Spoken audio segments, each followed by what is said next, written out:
जागते रहो।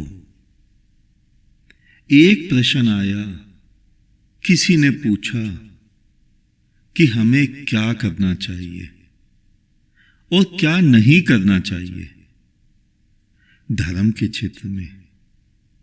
डू और डोंट, यही प्रश्न था। कैसे समझाएं कि धर्म के क्षेत्र में क्या करना चाहिए और क्या नहीं। इसीलिए कहता हूं, जाग जाओ, अपने बोध की खिड़कियां खोल लो। जैसे ही तुम्हारा बोध जागृत होगा, फिर तुम स्वयं ही अपने प्रश्न का उत्तर दे दोगे कि तुम्हें क्या करना चाहिए और क्या नहीं।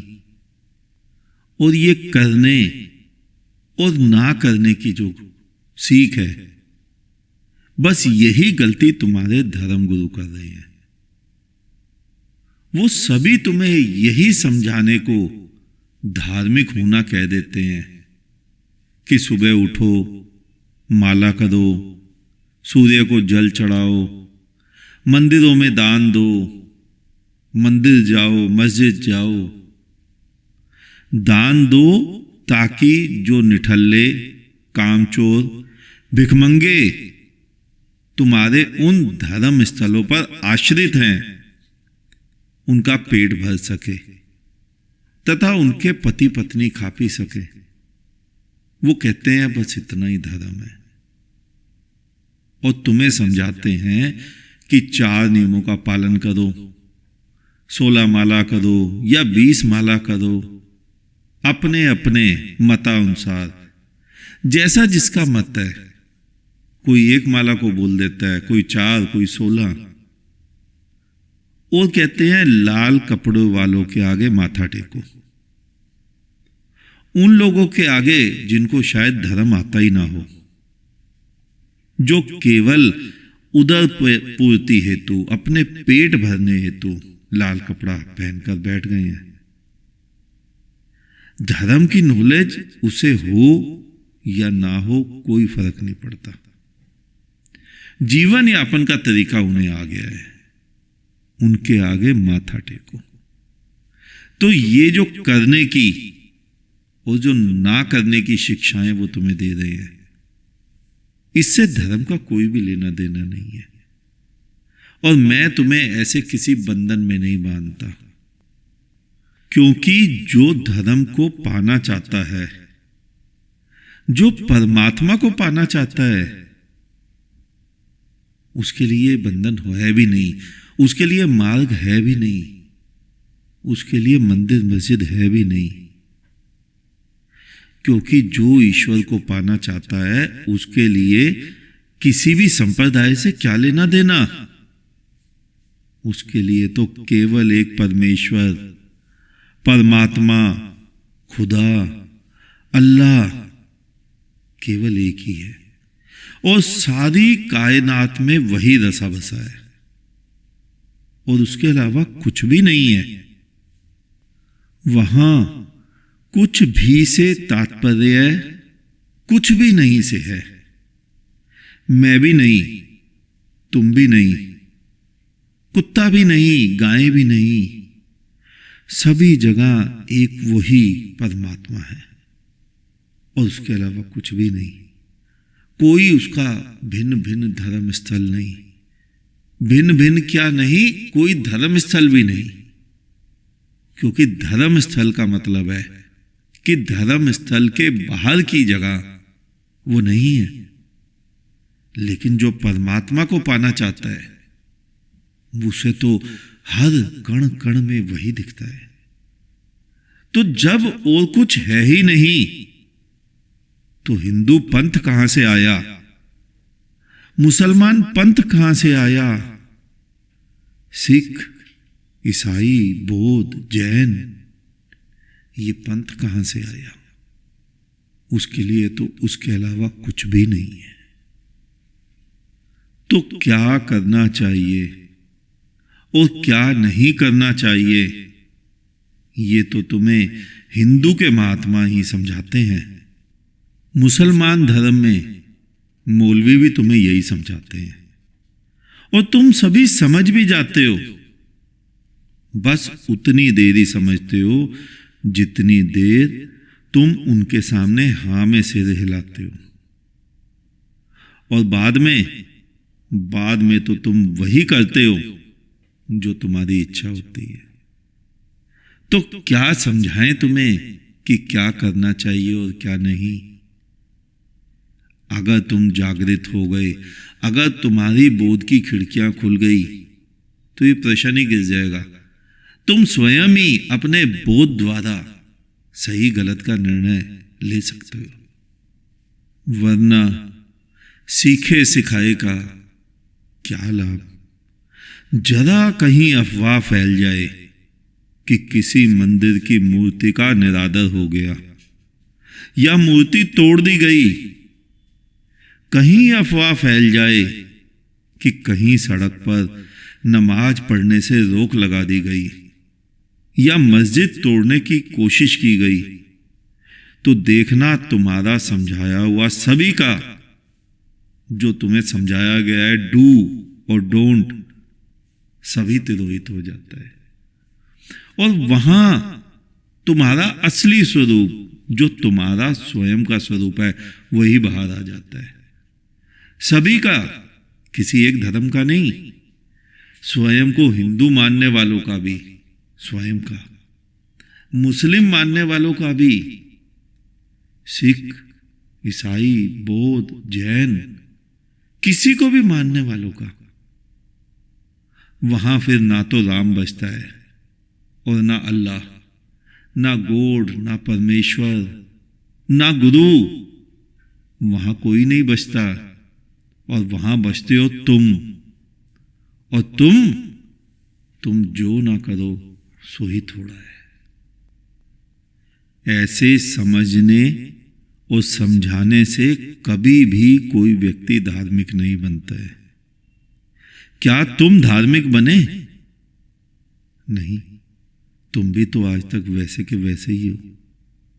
हां, तुम हिंदू बन गए होगे, हां तुम मुसलमान बन गए होगे, लेकिन क्या तुम धार्मिक बने? नहीं, क्योंकि जो तुम्हें सिखा रहा है वो भी तो धार्मिक नहीं है। वो भी तो हिंदू है, मुसलमान है, सिख है, ईसाई है, और वो तुम्हें वही बनाए जा रहा है। जरा ध्यान से देखो, तुम सभी के धर्मगुरु ये कहते हैं कि दीनहीन की सेवा करो, पुण्य होगा, तुम्हें स्वर्ग मिलेगा, गरीबों का पेट भरो, जानवरों पर दया करो, उनसे प्रेम करो। लेकिन उनके समझाएगा तुम क्या समझे? आज तक कुछ भी समझे इससे? तुम सबने मिलकर ऐसा संसार बना दिया कि हजारों वर्षों से दीनहीन व्यक्ति दीनहीन ही बना रहा। आज तक तुमने ऐसा कोई उपाय नहीं किया जिससे कि वो दीनहीन भी तुम्हारे बराबर खड़ा हो सके, क्योंकि तुम्हें भी भय लगा रहता है कि अगर दीनहीन ही ना रहा तो तुम सेवा किसकी करोगे, उपकार किस पर करोगे? ऐसे तो तुम्हारा पुण्य है, तुम्हारा स्वर्ग तुम्हारे हाथ से निकल जाएगा। यानी तुम्हारे को स्वर्ग मिले, इसके लिए दीनहीन बने रहना आवश्यक है। तो बताओ, तुमने दीनहीन की सेवा की? सेवा की भावना से सेवा की या स्वार्थ की भावना से? कितने शर्म की बात है कि हजारों वर्षों पुरानी सभ्यता के प्रमाण हैं हमारे पास। 50 लाख वर्ष पूर्व बंदर से मानव बनने का प्रमाण हमारे पास है। मनुष्य सिविलाइज हुआ, इसका प्रमाण है हमारे पास। हड़प्पा मोहनजोदाड़ो का प्रमाण है हमारे पास। कृष्ण का इतिहास 5500 वर्ष पुराना है। उसका प्रमाण है हमारे पास। हजारों वर्ष से हम कोई ऐसी नीति नहीं बना पाए कि दीनहीन को अपने बराबर लाकर खड़ा कर सके। लेकिन नहीं, तुम्हारे सभी के धर्म गुरुओं के अनुसार दीनहीन का दीनहीन बना रहना अच्छा है, ताकि वो तुम्हारे स्वर्ग की सीढ़ी बन सके। और इस विचार को तुम्हारे धर्मगुरु सिखाते हैं, डू और डोंट। क्या ऐसी मानसिकता वाले व्यक्ति को तुम धार्मिक कहते हो? ऐसे ही धार्मिक बनना चाहते हो तुम? नहीं, मैं उसे धार्मिक नहीं कहता, मैं उसे हिंदू कहता हूं, मुसलमान कहता हूं, सिख, ईसाई, बौद्ध, जैन, जो वो है वो कहता हूं, लेकिन मैं उसे धार्मिक नहीं कहता, ना मैं उसे धार्मिक मानता हूं। क्योंकि धर्म तो कुछ और है, आत्मा वो तो कुछ और है, परमात्मा, खुदा, अल्लाह वो तो कुछ और है। और परमात्मा का क्या लेना देना कि वह तुम्हें स्वर्ग में तुम्हारी सेज पर अप्सराओं को सजा सवार कर तुम्हारे भोग के लिए, तुम्हारे संभोग के लिए बिठाएगा? अल्लाह का क्या लेना देना कि वह एक ऐसा सॉफ्टवेयर तैयार करे कि समय समय पर 72 हूरें हर एक के लिए सज सवर कर तैयार कराकर वो पेश करे? नहीं, ऐसा कोई कार्य ईश्वर खुदा नहीं करता। लेकिन मूर्ता की भी हद होती है। सारी सीमाएं पार कर दी तुमने, तुम सभी ने, चाहे हिंदू हो, चाहे मुसलमान, सिख हो या ईसाई। सोचो, एक मुसलमान मरा, उसे जन्नत मिली, 72 हूरें मिली। अब 72 हूरों से संभोग करने में वो कुछ दिन तो लगाएगा ही ना, या 1 मिनट में 72 हूरों से संभोग कर लेगा। और तब तक तो लाखों और मुसलमान उन्हीं 72 हूरों की ख्वाहिशों में किवाड़ खटखटाते रहेंगे। फिर हूरें नहाएंगी, तैयार होंगी, और उसके पीछे दूसरे आने वाले, अगले आने वाले धार्मिक व्यक्ति को तृप्त करेंगी। सारे के सारे तुम 72 हूरों के साथ संभोग को ही धर्म कर्म करते रहते हो। और हूरें तो फिर भी 72 हैं, लेकिन अप्सराएं वो तो बहुत ही कम है। उनको तो बेचारियों को सोने की भी फुर्सत नहीं मिलती होगी। सारे धार्मिक, तुम्हारे धर्म गरम करने वाले, स्वर्ग की चाह रखने वाले, स्वर्ग की कामना रखकर जप तप करने वाले, उन्हीं अप्सराओं के साथ संभोग को व्याकुल हैं। और एक और बात ध्यान से सुनो, पुरुषों को तो हूरें मिलती हैं, अप्सराएं मिलती हैं, और अगर स्त्री धर्म कर्म करे तो उसे क्या 72 हूरा मिलेगा? या अप्सराओं की जगह उसे क्या दोगे? कभी भी तुम्हारा बोध नहीं जागा कि किन मूढ़ों की कहानियों में गोता लगाए जा रहे हो। और तुम मुझसे प्रश्न कर रहे हो कि धर्म में क्या करना चाहिए और क्या नहीं। ये मैं तुम्हें समझाऊं, ये मैं तुम्हें सिखाऊं।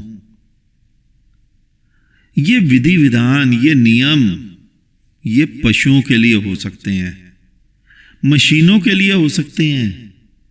जीवित मनुष्य के लिए डू और डोंट नहीं, उसे तो बोध की आवश्यकता है। जीवित मनुष्य को नियम नहीं, बोध चाहिए। तुम बस आंखें खोलो, जागो और देखो कि जो कृत्य तुम कर रहे हो वो तुम्हारे समाज के, देश के, संसार के, मानवता के हित में है या नहीं। अगर है तो करो, और अगर नहीं है तो मत करो। धर्म, धर्म क्या है? आंखों का खुलना, बोध का जागृत हो जाना, तुम्हारे भीतर तुम्हारी आत्मा का प्रकट हो जाना। जो सोए सोए तुम सदियों से बैठे हो, अनेकों अनेकों जन्मों से बैठे हो, तुम्हारा हिलडुल जाना, तुम्हारी आत्मा का चेतन में प्रवेश कर जाना, यही सब धार्मिक व्यक्ति के लक्षण है। और सोए सोए मूर्ता भरी बातों पर विश्वास रखना अधार्मिक व्यक्ति के लक्षण है, अधर्मी होने के लक्षण है। ज्ञानी और अज्ञानी, बुद्धत्व को प्राप्त या अबुद्ध, कितना बड़ा अंतर है। कुछ भी तो अंतर नहीं है, केवल पलक उठाने का अंतर है। पलक खोल ली तो तुम ज्ञानी, और पलक बंद तो तुम अज्ञानी। पलक खुली तो तुम बुद्ध, और पलक बंद है तो तुम अबुद्ध। तुम तो वही के वही हो, तुमने थोड़ा ही बदलना है, केवल पलक उठानी है। पलक खोल ली तो तुम्हारी आत्मा जागृत, वरना वही आत्मा है जो तुम्हारे शास्त्रों में है कि तुम्हें आत्मा मिली हुई है बाल की नोक के बराबर, लेकिन ऐसी कोई आत्मा है नहीं किसी के भी भीतर।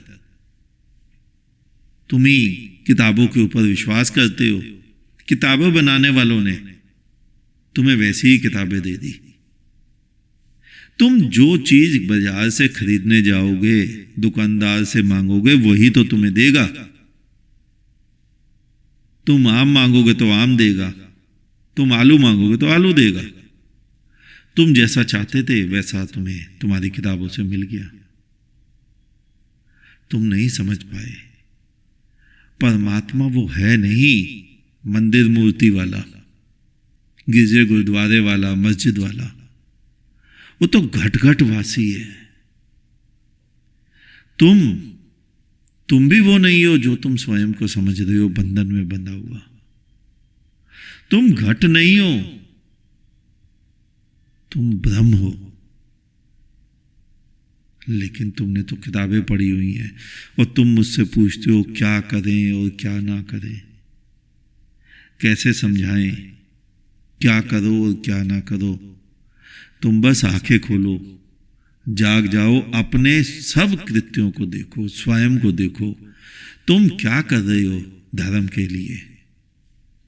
एक बार देखना आरंभ कर दोगे तो तुम धार्मिक, तुम कुछ भी गलत कर ही नहीं सकते, क्योंकि तुम ब्रह्म हो। जिस दिन स्वयं को पहचान लोगे उस दिन तुम्हारे सारे कृत्य बदल जाएंगे। आज इतना ही, शेष किसी और दिन। अंत में चारों तरफ बिखरे फैले परमात्मा को मेरा नमन। तुम सभी जागो, जागते रहो।